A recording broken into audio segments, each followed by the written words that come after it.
Hello everyone, welcome to my channel. This is Priya Bhargav. Today I am going to tell you important topics which have the probability of coming in the examination. This subject is MPCE 046, that is MAPC second year students. This video is for you guys. अभी तक मैं पूरा syllabus नहीं कर पाई, start ही किया है सिर्फ, and students के एग्ज़ाम है रिसेंटली, सो उनकी डिमांड पे ये वीडियो आया है। एंड ब्लॉक 1 से लेके ब्लॉक 5 तक जितने भी इंपॉर्टेंट टॉपिक्स हैं जिनकी प्रोबेबिलिटी बहुत ही ज़्यादा है एग्ज़ाम में आने की, उनको मैं बता रही हूँ। प्लीज़ उसको तैयार करके जाना। तो ब्लॉक 1 जो फाउंडेशंस ऑफ पॉजिटिव साइकोलॉजी है, उसमें अगर आप यूनिट 1 में देखेंगे, सो मैंने पिंक से हाईलाइट किए हुए हैं जो भी इम्पॉर्टेंट टॉपिक्स है, जैसे मैं हमेशा करती आई हूँ। जैसे कि positive psychology 1, aims and scope, Martin Seligman का जो है ये पूछा जा सकता है। Then positive psychology 2, aims and scope, Paul T Wong, इनका भी पूछा जा सकता है। इन दोनों के बीच में जो कंपैरिजन है वो भी पूछा जा सकता है, मतलब positive comparison as well as negative comparison, मतलब कि दोनों में डिफरेंसेस क्या हैं और सिमिलैरिटीज़ क्या हैं, दोनों पूछी जा सकती है। तो कंपैरिजन में दोनों चीज़ें आती है। डिफरेंसेस यहाँ लिखे हैं और सिमिलैरिटी यहाँ लिखी है। मैंने वीडियो भी डाला है इसके ऊपर, फर्स्ट यूनिट मैंने डाली है, तो आप चाहो तो उसको पढ़ के समझ सकते हो। कंसेप्ट ऑफ वेलबींग पूछा जा सकता है, जिसमें इसकी डेफिनेशन आ जाती है। However this is not that important. History hardly आती है, तो इसको आप चाहे तो अवॉइड कर सकते हैं अगर आपके पास टाइम नहीं बचा है। वैल्यू क्राइसिस आ सकता है, वैल्यू क्राइसिस आप थोड़ा पढ़ लेना। Positive psychology and other areas of psychology, बहुत इंपॉर्टेंट टॉपिक है इस चैप्टर का, 10 मार्कर है ये, और ये पूरा अच्छे से तैयार करके जाना है। इसके भी सब सेक्शंस है जो एग्जाम में आ जाते हैं, जैसे कि health psychology and positive psychology. ये भी मैंने वीडियो जब बनाया था इस चैप्टर का, तो मैंने इसमें बताया भी है क्या क्या चीज़ें आप डालोगे। तो ये 3 मार्कर में ये सब सेक्शन आ सकता है। Then broaden and build theory, ये बहुत इंपॉर्टेंट है, ये आ सकता है। देन ये जितने भी पिंक हाईलाइट है, clinical psychology, positive psychology, then developmental psychology and positive psychology, ठीक है, पीजीटी, पीटीएसडी, ये आगे भी किसी एक ब्लॉक में दिया हुआ है, तो वो आप वहाँ से भी पढ़ सकते हैं, यहाँ थोड़ा सा ही दिया हुआ है। सो ये भी इंपॉर्टेंट है। Personality psychology and positive psychology, इसके बीच में भी डिफरेंस, इसमें भी एक 3 मार्कर आ सकता है। सोशल साइकोलॉजी, पॉजिटिव साइकोलॉजी, ये आ सकता है। Psychology of religion and positive psychology, ये भी आ सकता है। देन इसके अलावा पोटेंशियल एप्लीकेशंस क्या क्या हैं, अप्लाइड पॉजिटिव साइकोलॉजी जिसे कहते हैं, या पॉजिटिव साइकोलॉजी की पोटेंशियल एप्लीकेशंस क्या हैं, वो ये पॉइंट वाइज लिखा हुआ है, या आ सकता है। सो आपको इसके अलावा एक यूनिट से क्या क्या तैयार करना है, आपको ये रिफ्लेक्टिव एक्सरसाइजेज होती हैं, है ना, और ये बीच में सेल्फ असेसमेंट क्वेश्चंस हैं, इनको अच्छे से पढ़ के जाना, क्योंकि इसमें से प्रोबेबिलिटी होती है आने की। एंड चैप्टर के एंड में जो यूनिट होती है और ये जो कीवर्ड्स है, ये इंपॉर्टेंट होते हैं, जो जिनकी आने की चांसेस होती है। सो इनको आप ज़रूर पढ़ लेना अगर आपके पास टाइम ज़्यादा नहीं है तो। एक तो ये कीवर्ड्स हो गए, यूनिट के एंड में जो क्वेश्चंस होते हैं, ये सेल्फ असेसमेंट के क्वेश्चंस हैं, ये सारे आ जाते हैं यूनिट एंड क्वेश्चंस, ये देखिए। और सेल्फ असेसमेंट वाले में तो पीछे इन्होंने आंसर भी दिया है, अगर आपको नहीं आते तो आप यहाँ से भी देख सकते हो। हम बात कर रहे हैं फर्स्ट ब्लॉक की, तो ये फर्स्ट ब्लॉक में कौन कौन से इंपॉर्टेंट टॉपिक्स है वो मैं बता रही हूँ। Research psychology, meaning and goals, ये क्यों इंपॉर्टेंट है अगर मैं बताऊं, जहाँ जहाँ आपको ऐसे फ्लो चार्ट दिख रहे हैं, जहाँ डायग्राम दिख रहे हैं, देखिए 3 मेन गोल्स ऑफ रिसर्च, ये एग्जाम में आ सकता है। सो जिसमें भी आपको डायग्राम, फ्लो चार्ट, टेबल, ये सब दिख रही है, वो इंपॉर्टेंट टॉपिक्स हैं जहाँ जिसको आपको पढ़ के जाना ही जाना है। टाइप्स ऑफ रिसर्च आएगा, देखिए यहाँ पे पूरा डिस्क्रिप्शन दिया हुआ है हर एक टाइप का।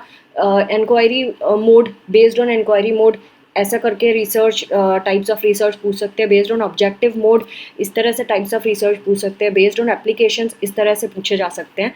सो इस तरह से आप तैयारी करना, सो दैट आप भूलो ना, एंड प्लीज़ लिख लिख के लर्न करें, तैयारी करें, सो दैट आपको आपकी मेमोरी में रिटेन हो जाए, क्योंकि हमारा ब्रेन पिक्चर फॉर्म में जल्दी रिटेन करता है चीज़ें।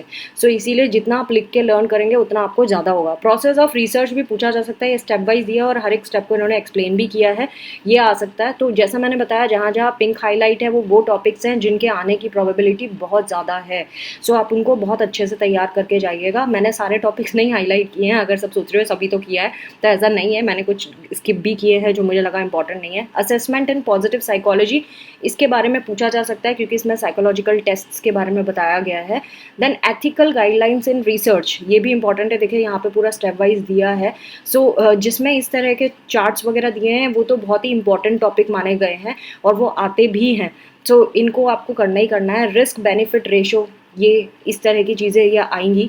और ये आप जैसे मैंने बताया कि ये सेल्फ असेसमेंट क्वेश्चंस आपको करना है, कीवर्ड्स आपको पढ़ के जाना है, इनमें से भी 3 मार्कर में आ सकते हैं। सो इन ये नहीं कि आप 2 लाइन लिख के आ जाओ, इसका बीच में भी बहुत सारा दिया होता है चैप्टर के, तो वहाँ से पढ़ के जाना है इसको। यूनिट 3 की अगर मैं बात करूँ तो ये है distinction between western and Indian psychological perspectives. So ये भी आ सकता है। और इसके बीच में भी ये देखिए टेबल दी हुई है, की features of Indian and western perspectives. So क्योंकि ये टेबल दी है इसलिए इसकी प्रोबेबिलिटी ज़्यादा हो जाती है आने की। सेल्फ असेसमेंट मैंने बताया ही करना है आपको। सो इस तरह से आपको इम्पॉर्टेंट टॉपिक्स मैं बता रही हूँ, और आप प्लीज़ उसको ज़रूर पढ़ के जाना। जहाँ तक मेरा टीचिंग का एक्सपीरियंस है उसके अकॉर्डिंगली, उसके बेसिस पे मैंने किया है, क्योंकि अभी तक ये पहला एग्ज़ाम है जो होने वाला है। सो इसीलिए पता नहीं है कि क्या आएगा क्या नहीं आएगा, बट प्रोबेबिलिटी यही है कि इस तरह के क्वेश्चन आएंगे और ईजी आएगा पेपर, क्योंकि पहली बार हो रहा है। So multi layered structure of human existence, ये देखिए ये आ सकता है, इसको आप तैयार करके जाना। सो जो फ्लो चार्ट वगैरह दिए हैं उनको तो आप पढ़ के ही जाओ। Religious and spiritual practices for enhancing wellbeing, ये भी आ सकता है। सो इसमें योगा वगैरह के बारे में बताया, ये देखिए 8 स्टेजेस ऑफ अष्टांग योगा। सो ये भी आ सकता है। सो जिसमें इन्होंने फ्लो चार्ट दे दिया, टेबल दे दी, तो समझ लो आप वो तो पढ़ के ही जाना है। विपाशना मेडिटेशन जो बहुत पॉपुलर है आज की डेट में, तो प्रेजेंट डेट में क्या चीज़ें बहुत हॉट टॉपिक्स रहे हैं हेल्थ से रिलेटेड, उसको आपको ज़रूर पढ़ के जाना है। प्राणायाम को बहुत इंपॉर्टेंस दी जाती है। अभी योगा भी आ रहा है ना, 22 को योगा डे हो रहा है। मेडिटेशन के बारे में बहुत बात होती है। गुनाज एंड स्वभाव, ये भी बहुत इंपॉर्टेंट है। और जो गुण हैं, गुण के बारे में इन्होंने और भी बहुत सारी चीज़ें, क्वेश्चंस भी पुटअप किए हैं, तो इसीलिए ये ऐसा टॉपिक है जो इम्पॉर्टेंट है। सो कोशिश करें कि जो मैंने हाई इम्पॉर्टेंट बताया है वो तो आप पढ़ के जाने की कोशिश करें। Now coming to unit 4 of block 1, उसमें क्या टॉपिक है जो इम्पोर्टेंट है इसमें। हाँ, यूनिट 4 की अगर मैं बात करूँ, concept of character strength positive psychology में बहुत इंपॉर्टेंट रोल प्ले करता है, इसीलिए इसकी इंपॉर्टेंस है। और यहाँ पे देख लिया व्हाट स्ट्रेंथ्स आर नॉट, ये सब भी करके दिया है इन्होंने पॉइंट वाइज। तो जो पॉइंट वाइज डाल दिए और ये ऐसे टेबल बना के दे दिया, benefits of using character strength, तो ये आ सकता है, ये benefits of using character strength ऐसे करके भी क्वेश्चन आ सकता है। What is character strength, what are the benefits, ऐसे करके एक क्वेश्चन में ABCD पार्ट में भी आ सकता है। सो मेजरमेंट ऑफ स्ट्रेंथ्स, तो 3 मेजर अप्रोचेस कौन कौन सी है, तो इनमें से या तो तीनों मेजर अप्रोचेस पूछ लेंगे या फिर एक, इन तीनों में से कोई एक पूछेंगे। तो इसीलिए आपको तीनों सेपरेटली भी तैयार करके रखना है और एक साथ भी तैयार करके रखना है। So value in action, classification of strengths and virtues, Clifton strength finder, the search institutes 40 developmental assets. तो इस तरह से ये अलग से भी एग्जाम में पूछा जा सकता है। स्पेसिफिकली अगर ये ऐसी टेबल बनी है तो बहुत ज़्यादा प्रोबेबिलिटी बढ़ जाती है। सिग्नेचर स्ट्रेंथ्स, ये बहुत इंपॉर्टेंट है। जो अलग से टर्म है ना, जिसको आप ऐसे ही गैस नहीं कर सकते हो, उनकी प्रोबेबिलिटी भी बढ़ जाती है आने की। सो जैसे मैंने बताया यहाँ पे मैंने ये देखिए इसकी भी टेबल दी हुई है। सो उनको आप अच्छे से तैयार करो, बिल्कुल रिवाइज अच्छे से करके जाना। आई होप अभी तक आपने पढ़ लिया होगा पूरा syllabus. Interpersonal strengths and wellbeing, इसमें भी देखिए ये चारों लिस्ट दी हुई है। तो जिसमें ये पॉइंट्स दिए होते हैं ना, उनकी प्रोबेबिलिटी बहुत ज़्यादा हो जाती है एग्ज़ाम में आने की। सो इसीलिए इसको सीरियसली लें और अच्छा परफॉर्म करें पेपर में। काइंडनेस, कंपैशन एंड एल्ट्रुइज्म, ठीक है, काइंडनेस एंड वेलबींग, तो एम्पैथी, तो एम्पैथी एंड वेलबींग, तो ये empathy and how empathy is related to wellbeing, ऐसे करके क्वेश्चन आ सकता है। तो इसीलिए ये सेपरेटली भी पढ़ना है आपको। What is kindness, what is compassion and altruism, ये आ सकता है ना। Then how kindness is related to wellbeing, ऐसे भी आ सकता है। 5th यूनिट का भी मैं बता दूँ, इसमें फर्स्ट ब्लॉक में 5 यूनिट्स हैं। सो 5th में अगर मैं बताऊँ तो mind set, fixed growth and multicultural, fixed versus growth mindset के बारे में इन्होंने बताया है। तो ये आने की प्रोबेबिलिटी है, क्यों, क्योंकि ये देखिए टेबल भी दी हुई है इसमें। सो इस तरह के क्वेश्चंस आएंगे। मिसकंसेप्शंस अबाउट ग्रोथ माइंडसेट, ये इसमें भी पॉइंट वाइज दिया हुआ है। सो ये आप करना। मल्टीकल्चरल, ग्लोबल माइंडसेट, इसके बारे में भी इन्होंने पॉइंट वाइज समझाया हुआ है चीज़ें। नाउ ग्रिट एंड डिटर्मिनेशन, ये बहुत हॉट टॉपिक है आजकल। कहीं पे भी आप देखो, टेड टॉक में देख लो या जोश टॉक में देख लो, सब जगह इसके ही बारे में बात होती है ना। तो ये सबको मोटिवेट भी करती है चीज़ें, तो इसीलिए ग्रिट एंड डिटर्मिनेशन के बेनिफिट्स क्या हैं ये आ सकता है। ग्रिट एंड डिटर्मिनेशन होता क्या है, दोनों सेम है कि अलग है, ये पूछा जा सकता है। सेल्फ कंपैशन के बारे में आ सकता है। सो आजकल सेशंस में सेल्फ कंपैशन के ऊपर बहुत बातें होती हैं, बहुत समझाया जाता है क्लाइंट्स को। तो ये ऐसी चीज़ें हैं जो आने की प्रोबेबिलिटी बढ़ जाती है। सेल्फ फॉरगिवनेस, खुद को माफ़ करना बहुत ज़रूरी है, ये भी बहुत सारे मोटिवेशनल स्पीकर बोलते रहते हैं। सो ये भी कैसे, ये interpersonal forgiveness versus self forgiveness का क्या मतलब है, एंड इसके ऊपर इन्होंने यहाँ टेबल भी दी है, इंटरपर्सनल फॉरगिवनेस। ठीक है, सो ये अच्छे से तैयारी कर लेना आप। सो फ्रेंड्स, ये तो था फर्स्ट ब्लॉक में जो जो प्रोबेबिलिटी आने की। Now coming to block 2, important topics. Block 2 is positive emotional states and processes. Block 2 unit 6, अगर इसमें मैं important topics बताऊं तो पुटचिक्स इमोशन व्हील, इसके बारे में पूछा जा सकता है। आप चाहे व्हील लर्न करें नहीं करें, इट्स अप टू यू। अगर आपको याद हो जाए तो बहुत अच्छी बात है, अगर नहीं होता है तो फिर आपको कुछ और तरीका ढूंढना पड़ेगा कैसे क्या करना है। देन आगे अगर हम देखें थ्योरी ऑफ पॉजिटिव इमोशंस में, positive emotions help build resources. ये आई डाउट कि ये कितना इम्पोर्टेंट है। Positive emotion well being, again इसमें भी मुझे नहीं लगा कि कुछ इम्पोर्टेंट टॉपिक है जो आपको बताना चाहिए।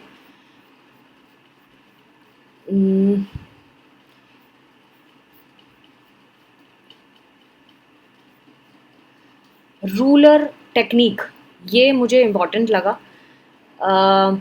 बाकी developing emotional skills, it's up to you अगर आप करना चाहते हैं। जैसे यहाँ पे कैसल लिखा है, सो अगेन कैसल का फुल फॉर्म है, सो जो ये मिनीमोनिक्स दिए हुए हैं उनको थोड़ा सा आप ध्यान से कर लेना, ये इनकी प्रोबेबिलिटी भी बढ़ जाती है। सरकमप्लेक्स मॉडल ऑफ अफेक्ट, अगेन यहाँ पे ये पूरा मॉडल दिया हुआ है तो इसकी प्रोबेबिलिटी ज़्यादा है आने की। ये तो था यूनिट 6 में जो आपका बहुत इंपॉर्टेंट है लर्न करने वाले टॉपिक्स। नाउ यूनिट 7, इस में हैप्पीनेस के ऊपर इन्होंने बताया है। तो हैप्पीनेस में 3 types of life by Martin Seligman, ये आ सकता है। अगेन हिडोनिक हैप्पीनेस क्या होता है, देन सब्जेक्टिव वेलबींग से कैसे कनेक्टेड है ये, फिर यूडेमोनिक हैप्पीनेस क्या है एंड साइकोलॉजिकल वेलबींग से कैसे कनेक्टेड है। मैंने बताया था फर्स्ट जो ब्लॉग था उसके बारे में जब मैं बता रही थी कि ये वापस आएंगे दूसरे ब्लॉग्स में। अगेन इन दोनों में डिफरेंस क्या कैसे कनेक्टेड है वो आ सकता है। मॉडल्स ऑफ हैप्पीनेस आ सकता है, जिसमें या तो मॉडल्स ऑफ हैप्पीनेस पूरा 10 मार्कर या 6 मार्कर में दे देंगे, या फिर सेपरेटली 3 मार्कर में पूछ सकते हैं। Carol Ryff 6 factor model of psychological wellbeing, या Corey Keyes dual continuum model of mental health, ये आ सकता है। Then components in the 3 types of wellbeing by Keyes, तो ये आ सकता है ये, क्योंकि इसका पूरा डायग्राम दिया हुआ है इन्होंने। केस डुअल क्वांटिनम मॉडल, ये सो ये अच्छे से करना। प्रेमा मॉडल ऑफ सेलिगमन, ये आ सकता है। Self determination theory of Ryan and Deci आ सकता है। अगेन ये यहाँ पे इन्होंने पूरा फ्लो चार्ट से समझाया है तो इसकी प्रोबेबिलिटी बढ़ जाती है। ग्रॉस नेशनल हैप्पीनेस के बारे में पूछा जा सकता है, ये 3 मार्कर में आ सकता है। Kumars proposes 3 perspectives on Indian conception of happiness and well-being, ये आ सकता है क्योंकि इसमें अलग से सेपरेशन दिया हुआ है। 3 लेवल्स में इन्होंने बताया हुआ है क्या क्या है 3 कंपोनेंट्स। पंचकोश मॉडल ऑफ वेलबींग आ सकता है, इसमें भी अगेन कोश क्या है, पंचकोश क्या है, उनका रिप्रेजेंट क्या करता है, कैरेक्टरिस्टिक्स क्या है, ये सब बताया हुआ है टेबल फॉर्म में। फैक्टर्स अफेक्टिंग हैप्पीनेस, ये भी आ सकता है। नाउ फर्दर अगर हम देखें तो mindful breathing and mindful eating में क्या फ़र्क है, ये पूछा जा सकता है। हैप्पीनेस पाई चार्ट बाय ल्यूबोमिंगसी, ये आ सकता है क्योंकि अगेन जैसे मैंने बताया जहाँ पे डायग्राम है, जहाँ फ्लो चार्ट है, उनकी प्रोबेबिलिटी बढ़ जाती है। Measures to boost your happiness, क्या क्या आपको करना चाहिए अपनी हैप्पीनेस को बूस्ट करने के लिए, ये आ सकता है। 5 mantras for happiness and wellbeing, ये आ सकता है। सो फ्रेंड्स, जो सेकंड ब्लॉक है उसमें है ना आपको 2 ही यूनिट मिलेंगी। सो ये 2 यूनिट 6 एंड 7 में जो इम्पोर्टेंट टॉपिक है ये मैंने आपको बताया। Now coming to block 3, block 3 के इम्पोर्टेंट टॉपिक्स। ब्लॉक 3 कौन सा है, positive cognitive states and processes. Block 3 में जो इम्पोर्टेंट टॉपिक्स है वो मुझे जो लगा वो है कंसेप्ट ऑफ सेल्फ, इसके ऊपर आ सकता है। Concept of self second year में बहुत कुछ है काउंसलिंग सेक्शन में जो दिया हुआ है। सेल्फ कंसेप्ट के बारे में आ सकता है। पुरके की थ्योरी जो है वो क्या है सेल्फ कंसेप्ट के ऊपर, ये आ सकती है क्योंकि अगेन इसमें सब डिविजन्स दिए हुए हैं। Then real self and ideal self के ऊपर आपका 3 मार्कर में आ सकता है। देन सेल्फ एस्टीम के ऊपर आ सकता है। सेल्फ एस्टीम का तो स्केल भी होता है, सो ये भी एग्जाम में आ सकता है। एंड सेल्फ एस्टीम के ऊपर यहाँ पे increasing your self esteem some tips क्या क्या है ये पूछा जा सकता है।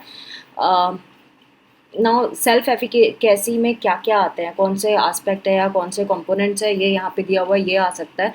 Strategies for enhancing self efficacy ये आ सकता है, 6 मार्कर्स वाले क्वेश्चन है ये। ना academic self regulation for 3 important components क्या क्या हैं ये आ सकता है एग्जाम में।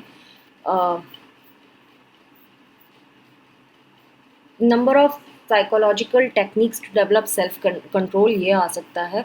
तो जहाँ पे साइकोलॉजिकल टेक्निक की बात कर रहे हैं ये हमारे प्रोफेशन से रिलेटेड है, इसलिए टेक्निक्स की प्रोबेबिलिटी बढ़ जाती है आने की। एंड देन अभी तक नहीं है ये अलग से, यहाँ पे टेक्निक्स के बारे में बात कर रहे हैं तो भी इसकी प्रोबेबिलिटी बढ़ गई है। नाउ यूनिट 9 में अगर मैं बताऊँ आपको, वो यूनिट 8 था जो मैंने बताया। यूनिट 9 में 4 waves of resilience research, again यहाँ देखिए ये डायग्राम दिया हुआ है तो इसकी प्रोबेबिलिटी ज़्यादा है। मेथोडोलॉजिकल कंसिडरेशंस कौन कौन से हैं वो आ सकता है, क्वांटिटेटिव अप्रोच ये सब, देन क्वालिटेटिव अप्रोच, ये सारी अप्रोचेज हैं तो ये आ सकता है। ये 10 मार्कर क्वेश्चन में चला जाएगा। आगे जो मुझे इम्पोर्टेंट लगा वो है की कंसेप्ट्स इन रिजिलियंस रिसर्च, कौन कौन से की कंसेप्ट्स हैं, तो यहाँ पे resilience, adversity, risk, and then risk में भी फिर क्यूमुलेटिव रिस्क के बारे में, प्रॉक्सिमल रिस्क, डिजिटल रिस्क, इस तरह से दिया है। तो ये 6 मार्कर का परफेक्ट क्वेश्चन है। इवन 3 मार्कर में भी डिजिटल रिस्क पूछा जा सकता है, प्रॉक्सिमल रिस्क पूछा जा सकता है, क्यूमुलेटिव रिस्क पूछा जा सकता है। तो ये सेपरेटली भी 3 मार्कर की वर्थ रखते हैं। एंड बाकी वो तो पूरा 10 मार्कर या 6 मार्कर में आ सकता है पूरा ऊपर और ओवरऑल जो टॉपिक था। एंड अगेन यहाँ पे अगर आप देखें तो ग्रॉटबर्ग्स पैराडिग्म ऑफ रिजिलियंस जो थ्योरेटिकल मॉडल्स हैं उसके बारे में, तो थ्योरेटिकल मॉडल्स ऑफ रिजिलियंस पूछेंगे तो ये 10 मार्कर क्वेश्चन में आएगा, और अगर सेपरेटली पूछेंगे तो ये 6 मार्कर या 3 मार्कर में आ सकता है, डिपेंडिंग अपॉन आपके पास कितना डाटा है इसमें करने के लिए। ये देखिए यहाँ पे ये पूरा डायग्राम दिया है, मतलब ये 6 मार्कर की वर्थ रखता है। ना एप्लीकेशन ऑफ रिजिलियंस कहाँ कहाँ यूज़ किया जा सकता है, इंटरवेंशन कैसे हो सकता है पब्लिक पार्टिसिपेशन में, तो ये इसकी प्रोबेबिलिटी है, बट आई डाउट कि कितना आएगा, ये 6 मार्कर में आने की प्रोबेबिलिटी है इसकी। तो ये तो था यूनिट 9 का, और बाकी जैसे मैं बताती आ रही हूँ कि सारी एक्सरसाइज के जितने क्वेश्चंस हैं वो ज़रूर पढ़ना है, असाइनमेंट के भी पढ़ के जाना, असाइनमेंट में से भी आ जाते हैं क्वेश्चंस ना। ऑप्टिमिज्म एंड होप के बारे में बात करें इस यूनिट के, यूनिट 10 है ये।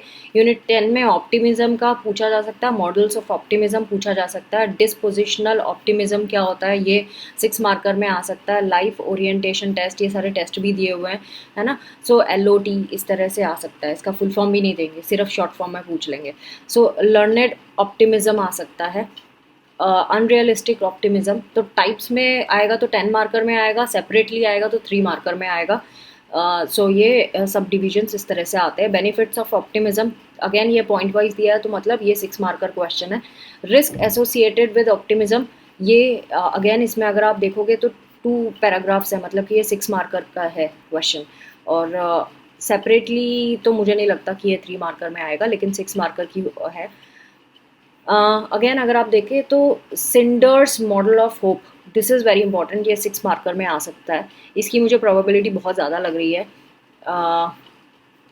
देन यहाँ न्यूरोबायोलॉजी ऑफ होप के बारे में बताया है तो ये 3 मार्कर में आ सकता है, इवन 6 मार्कर में भी डाला जा सकता है AB सेक्शन करके। बेनिफिट्स ऑफ होप के बारे में बताया गया है, ये 6 मार्कर क्वेश्चन है।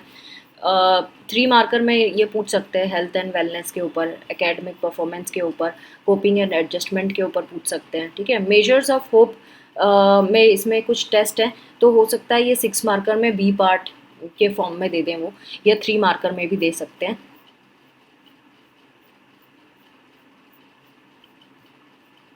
नाउ कमिंग टू यूनिट 11 जो क्या है, फ्लो एंड माइंडफुलनेस। इसमें क्या इंपॉर्टेंट टॉपिक्स है, कंपोनेंट्स ऑफ फ्लो एक्सपीरियंस क्या क्या है उसके ऊपर पूछा जा सकता है, ये लॉस ऑफ ईगो ये सब। सो ये जो डार्क में दिए हैं ये इसके सब टॉपिक्स होते हैं, सो ये आ सकता है। सो 3 मार्कर में तो आई डाउट कि इनमें से कोई सेपरेटली आ सकता है, लॉस ऑफ ईगो हो सकता है आ जाए।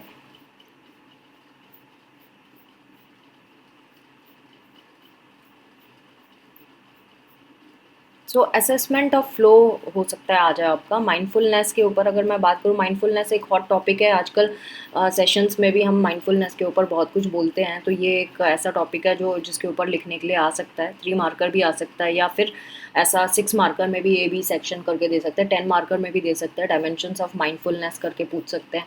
Then mindful how does mindfulness work, ये बायोलॉजिकल पर्सनल साइकोलॉजिकल, ये 6 मार्क का क्वेश्चन है। बेनिफिट्स ऑफ माइंडफुलनेस की बात करें तो mindfulness and wellbeing, mindfulness and physical health, ये अलग से 3 मार्कर में भी टॉपिक्स आ सकते हैं, और ये एक साथ भी आ सकता है 10 मार्कर में। Mind what is mindfulness and then benefits of mindfulness ऐसे करके आ सकते हैं, उसमें सब सब टॉपिक्स में आपको ये सब लिखना होगा। या फिर 3 मार्कर में भी आ सकता है mindfulness and social wellbeing, like that. Then mindfulness based interventions क्या क्या हैं, कौन कौन से हम तरीके यूज़ करते हैं, तो ये आ सकता है। MBSR करके दे दिया, आपको खुद उसका फुल फॉर्म लिखना पड़ेगा एंड देन उसके बारे में लिखना पड़ेगा, तो ये 3 मार्कर क्वेश्चन है। या फिर अगर ये ऊपर ये हेडिंग आती है तो ये 10 मार्कर क्वेश्चन, अच्छा खासा 10 मार्कर क्वेश्चन है, या 6 मार्कर में भी आ सकता है। तो ये तीनों केसेस में लाई करता है। अगर ये सेपरेटली किसी टेस्ट के MBCT पूछ लिया है ना, माइंडफुलनेस बेस्ड कॉग्निटिव थेरेपी, तो फिर ये हो सकता है 3 मार्कर में ही आए। DBT पूछ लिया, ये 3 मार्कर में आ सकता है। ये बहुत इंपॉर्टेंट थेरेपीज़ हैं जो हम लोग यूज़ करते हैं, एक्सेप्टेंस एंड कमिटमेंट थेरेपी, सो ये एक्ट कहते हैं जिसको। सो ये ऐसे हैं जो 3 मार्कर की वर्थ रखते हैं। असेसमेंट ऑफ माइंडफुलनेस कैसे करते हैं, तो उसका उसके ऊपर हो सकता है 6 मार्कर का B सेक्शन में दे दें। सो ये 11th यूनिट का पार्ट हो गया।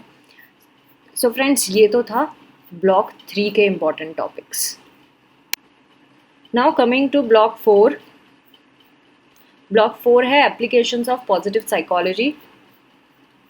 इसमें अगर मैं आपको यूनिट 12 का इम्पोर्टेंट टॉपिक बताऊँ तो होल स्कूल अप्रोच के बारे में टॉपिक पूछ सकते हैं 6 मार्कर में। Positive schooling and positive education में क्या डिफरेंस है, ये पूछा जा सकता है। कंपोनेंट्स ऑफ पॉजिटिव स्कूलिंग, ये पूछा जा सकता है। Theoretical models of positive schooling, ये देखिए यहाँ पर मॉडल्स के नेम भी दिए हुए हैं, और वर्च्यूज़ एंड कैरेक्टर स्ट्रेंथ के ऊपर बात की गई है, तो ये आ सकता है। परमा मॉडल ऑफ वेलबिंग, देखिए फिर से रिपीट हुआ है, मतलब जो टॉपिक बार बार रिपीट हो रहा है उसकी प्रोबेबिलिटी बढ़ जाती है आने की, तो परमा मॉडल अच्छे से करके जाना।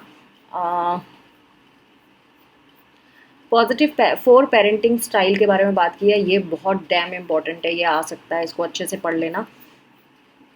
Veg to practice positive parenting, ये भी इम्पॉर्टेंट है, इसमें पॉजिटिव पेरेंटिंग के ऊपर बात किया गया है। ये तो था यूनिट 12 का। अगेन जैसे मैंने बताया, कीवर्ड्स वगैरह छोड़ना नहीं, वो भी पढ़ लेना एक बारी। नाउ यूनिट 13 के बारे में बात करें तो इसमें applying positive psychology in relationship family and ageing, ये टॉपिक, ये चैप्टर ही इंपॉर्टेंट है। इसमें क्लोज रिलेशनशिप्स को कैसे कैरेक्टराइज करते हैं वो बताया हुआ है। Sternberg's triangular theory of love, this is important क्योंकि पूरा डायग्राम बना हुआ है, ये आ सकता है। टाइप्स ऑफ लव कौन कौन से होते हैं, ये सब इन्होंने बताया हुआ है। Then Lee's theory of love, ये भी बताया हुआ है, तो ये सारे इंपॉर्टेंट है। एडल्ट अटैचमेंट सिक्योरिटी क्या होता है उसके बारे में भी इन्होंने डायग्राम दिया है, तो ये ऐसी चीज़ें जो आ सकती है एग्जाम में, प्रोबेबिलिटी ज़्यादा है। Now 4 important factors that help to maintain friendship, ये important है। Then applying positive psychology in close relationships, positive psychology कैसे अप्लाई करते हैं क्लोज रिलेशनशिप्स में, ये भी इंपॉर्टेंट टॉपिक लग रहा है। और इसमें कौन कौन से कंस्ट्रक्ट्स हैं उनके बारे में बात किया, जैसे कि ये पूरा 10 मार्कर में आ सकता है, 6 मार्कर में आ सकता है, ठीक है। तो इसके सब हेडिंग भी है। स्पॉटिंग स्ट्रेंथ्स, ये 3 मार्कर में आ सकता है अलग से। स्ट्रेंथ्स एंड फुलफिल्ड ड्रीम्स जीनोग्राम, ये पूरा बनाया हुआ है, तो ये भी इम्पॉर्टेंट है, ये आ सकता है। Then sound relationship house, the sound relationship house, इस तरह से ये डायग्राम है, देखिए Gottman sound relationship house, this is important, ये भी आ सकता है ना। फिर इमोशनल बैंक अकाउंट, ये ऐसी चीज़ें हैं जो बहुत ऐसी है, रॉ है, कि जब तक आपको इसके बारे में नॉलेज नहीं होगी आप नहीं लिख पाओगे। तो इसीलिए ये 3 मार्कर में प्रोबेबिलिटी बढ़ जाती है आने की। 3 गुड थिंग्स कौन कौन सी है इसके ऊपर आ सकता है। सो देन माइंडिंग ऑफ ये रिलेशनशिप की सब कैटेगरीज है, मतलब ये 10 मार्कर क्वेश्चन है पूरा इस हेडिंग का। देन फेमिनिज्म का क्या मतलब है, 3 मार्कर क्वेश्चन है। सरकमप्लेक्स मॉडल ऑफ फैमिली देखिए पूरा बना हुआ है, ये आएगा, ये आ सकता है, family map of circumplex model. Then applying positive psychology in family context, अगर फैमिली कॉन्टेक्स्ट में आप अप्लाई करते हो तो चाइल्ड पेरेंट रिलेशनशिप के ऊपर बताया इन्होंने, ये आ सकता है पूरा मॉडल इसके ऊपर लिखने के लिए। 10 मार्कर क्वेश्चन है। Then meaning a type of ageing, ये पूछा जा सकता है। एंड कंसेप्ट ऑफ एजिंग के बारे में पूरा एक 10 मार्कर क्वेश्चन आ सकता है। ये सेंसिटिव टॉपिक है, इसलिए इसकी प्रोबेबिलिटी बढ़ जाती है आने की। थ्योरीज ऑफ सक्सेसफुल एजिंग के ऊपर बहुत सारी थ्योरीज हैं, तो ये सिंगल सिंगल थ्योरी 3 मार्कर का होता है। एक साथ सारी थ्योरीज पूछते हैं तो वो 10 मार्कर या 6 मार्कर में आती है, डिपेंडिंग अपॉन उसकी साइज़ कितनी है। सो ज़्यादा बड़ा है तो वो 10 मार्कर में चला जाता है। Applying positive psychology for successful ageing, तो ये कौन कौन सी है देखिए। अगेन इसमें peace model to reduce ageing, तो ये आ सकता है। Then types of death acceptance, ये भी आ सकता है।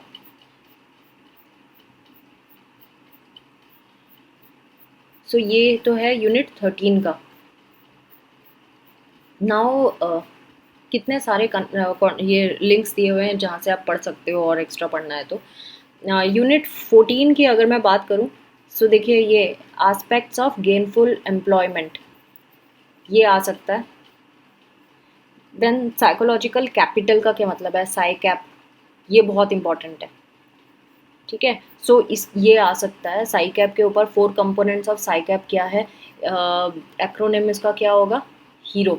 सो ये पूरा इसके बारे में इन्होंने डिटेल में दिया है, तो ये आ सकता है, हीरो करके ही आ जाएगा या साई कैप करके आ जाएगा। तो दोनों तरीके से आ सकते हैं, इसको अच्छे से कर लेना। फिर देखिए यहाँ पे और भी सब टॉपिक है, जैसे कि वॉल्फ, है ना। वुल्फ तो अपने नाम सुना ही है, जानवर का भी होता है और उसी से ये कनेक्ट हो गया, तो ये भी आ सकता है। जो इस तरह की चीज़ें ना ट्रिकी सी, जब तक आप पढ़ोगे नहीं आपको नहीं आएगा, तो इस तरह से आ सकता है। मेजरमेंट ऑफ फ्लो के ऊपर है ये। देन वैमी, ये भी आ सकता है। सो ये इस तरह की चीज़ें आप अच्छे से तैयार कर लेना। एटलीस्ट जो मैंने इंपॉर्टेंट बताया वो तो पढ़ के ही जाना। एम्प्लॉय एंगेजमेंट स्केल के बारे में कुछ पूछ सकते हैं। वेलबींग के ऊपर 3 conceptualisation of wellbeing, hedonic, eudaimonic and social framework, ये बार बार आए हैं टॉपिक्स, ये बहुत इंपॉर्टेंट है, इनकी आने की प्रोबेबिलिटी बढ़ जाती है। Affective wellbeing, models of happiness at work, 5 comprehensive models on employee wellbeing, है ना। तो ये इंपॉर्टेंट टॉपिक है, ये भी आ सकता है। तो कौन कौन सा मॉडल है आपको लिख के आना पड़ेगा अलग से, अगर मॉडल का नाम दे रहे हैं तो वो अलग से आपको उसके ऊपर लिख के आना पड़ेगा, वो 3 मार्कर क्वेश्चन में आ जाएगा। Index of psychological wellbeing being at work, तो ये इन्होंने इंडेक्स दिया है, ये भी बहुत इंपॉर्टेंट है क्योंकि पूरा टेबल बना के इन्होंने दिया है। फिर वेरियस पॉजिटिव साइकोलॉजिकल इंटरवेंशंस कौन कौन से हैं, तो इन्होंने यहाँ पे अलग से दिया है। Job crafting intervention, psychological capital intervention, ये सारे आ सकते हैं। सेपरेटली आएंगे तो 3 मार्कर आएंगे, एक साथ आएगा तो पूरा 10 to 6 मार्कर में आ सकते हैं, depending upon the size. So आप प्लीज़ अच्छे से करना इस चीज़ को। तो friends this was about block 4। Now coming to block 5, positive psychological intervention, ये लास्ट ब्लॉक है आपका। और इसमें यूनिट 15, 16, 17 तीन कवर होंगी, टोटल 17 आपकी यूनिट्स हैं। तो 15 यूनिट में आपको जो दिया है वो स्ट्रेस के ऊपर बात कर रहे हैं। तो स्ट्रेसर्स कौन कौन से होते हैं, 4 टाइप्स के, वो इन्होंने यहाँ पे मेंशन किया है, ये आ सकता है। जो भी पिंक से हाईलाइट है वो इंपॉर्टेंट टॉपिक्स हैं। General adaptation syndrome model of stress, ये इंपॉर्टेंट है, इसके ऊपर इन्होंने डायग्राम भी दिया है। 3 stages of general adaptation syndrome, ये आ सकता है। देन डायथीसिस स्ट्रेस मॉडल, ये इंपॉर्टेंट है, ये भी आ सकता है, इसका भी डायग्राम दिया हुआ है, फ्लो चार्ट बना के पूरा ग्राफ बना के दिया हुआ है। देन स्ट्रेटजीज और technique for management of stress, ये भी इंपॉर्टेंट है, आइडेंटिफिकेशन ऑफ स्ट्रेस कैसे होगा, असेसमेंट ऑफ स्ट्रेस कैसे होगा, है ना। Strategies focusing on physical aspect and breathing, ये आ सकती हैं। रिलैक्सेशन टेक्निक का पूरा अच्छे से बताया हुआ है, तो ये बहुत इंपॉर्टेंट टॉपिक है जो आ सकता है। देन यहाँ पे 8 स्टेप्स ऑफ अष्टांग योगा, ये आ सकता है। देन ये चक्रास के बारे में बात किया हुआ है, तो जिनके डायग्राम जैसे मैंने बायो फीडबैक, ये बहुत इंपॉर्टेंट टॉपिक है, ये 3 मार्कर में आ सकता है। Strategies focusing on cognitive processes, ये आ सकता है। ABC ट्रायंगल, जिसके बारे में हमेशा मैंने बताया कि फ्लो चार्ट दिया है, डायग्राम दिया है, ग्राफ दिया है, तो वो प्रोबेबिलिटी उसकी बढ़ जाती है। नाउ फिर strategies focusing on affective processes, positive visualization, ये इंपॉर्टेंट है, 3 मार्कर में आ सकता है। स्टेप्स इन विजुअलाइजेशन प्रोसेस, मतलब ये 6 मार्कर हो गया। अब अगर इसमें डायग्राम भी है तो 6 मार्कर हो गया। Strategies focusing on behaviour, so इसके ऊपर stress management strategies at the organizational level क्या क्या हैं, तो ये इन्होंने बताया, ये आ सकता है। पोस्ट ट्रॉमेटिक ग्रोथ, जैसे मैंने बताया था, ये टॉपिक बार बार रिपीट हो रहा है, दिस इज़ डैम इम्पॉर्टेंट, ये 6 मार्कर में आ सकता है, अच्छे से आएगा, ये बहुत सारा डाटा है इसमें। सो ये 15th यूनिट का हो गया। Now coming to 16th unit, yoga and meditation. Yoga and meditation के बारे में हम बात करें तो इसमें योगा के ऊपर पूछा जा सकता है, योगा डे तो आ ही रहा है, तो योगा के ऊपर 3 मेजर योगिक पाथ्स कौन कौन से हैं ये पूछा जा सकता है। देन पतंजलि's योगा क्या है, 4 चैप्टर्स ऑफ पतंजलि योग सूत्र, ये पूछा जा सकता है। मेन आइडियाज़ ऑफ पतंजलि योग सूत्र, ये सब आ सकते हैं। तो जो योगा एक्सपर्ट है उनके लिए तो ये सब्जेक्ट अच्छा है। फ्लैश मॉडल ऑफ सफरिंग, ये इंपॉर्टेंट है। जो मॉडल्स हैं वो तो कोई भी आ सकते हैं। अष्टांग योगा ऑफ पतंजलि, ये आ सकता है। ना मेडिटेशन के ऊपर बात करें तो ब्रॉड कैटेगरीज ऑफ मेडिटेशन क्या है, ये पूछा जा सकता है। अदर फॉर्म्स ऑफ मेडिटेशन क्या हैं वो भी पूछ सकते हैं, उसी के अंदर डाल देंगे आप। तो मेडिटेटिव स्टेट्स इन पतंजलि योग सूत्र कौन कौन से हैं ये पूछे जा सकते हैं।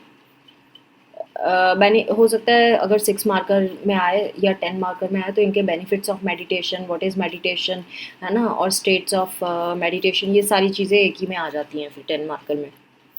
नाउ लास्ट यूनिट जो 17 यूनिट है, उसमें जो मुझे इम्पोर्टेंट लगता है वो है स्कोप ऑफ पॉजिटिव साइकोलॉजी, पूछ सकते हैं। Thesis, antithesis, synthesis model, this is important, ये आ सकता है। और यहाँ पे देखो कोरे कीज डुअल कॉन्टिनम मॉडल, ये बहुत इंपॉर्टेंट है, ये आ सकता है। हेगल्स थीसिस एंटीथीसिस सिंथेसिस मॉडल, ये हीगल्स का है, तो ये आ सकता है। सो लास्ट यूनिट में मुझे कुछ ज़्यादा नहीं लगा लेकिन अगर कोई थ्योरी और मुझसे मिस हो गई है तो वो ज़रूर पढ़ के जाना। क्योंकि ये रीड नहीं किया चैप्टर, बट मैंने हेडिंग्स पढ़ के समझा है कि ये टॉपिक्स इंपॉर्टेंट है, तो प्रोबेबिलिटी है कि ये टॉपिक्स आ सकते हैं जो मैंने इंपॉर्टेंट बताए हैं। So guys, I wish you all the best for your exams. I hope ये वीडियो आपके लिए बेनिफिशियल रहे और आप इसके अकॉर्डिंगली तैयारी करें और ये क्वेश्चंस आ जाएँ। Take care of yourself and thanks for watching. Do not forget to subscribe and like this video and share this video to rest of the students. Bye bye.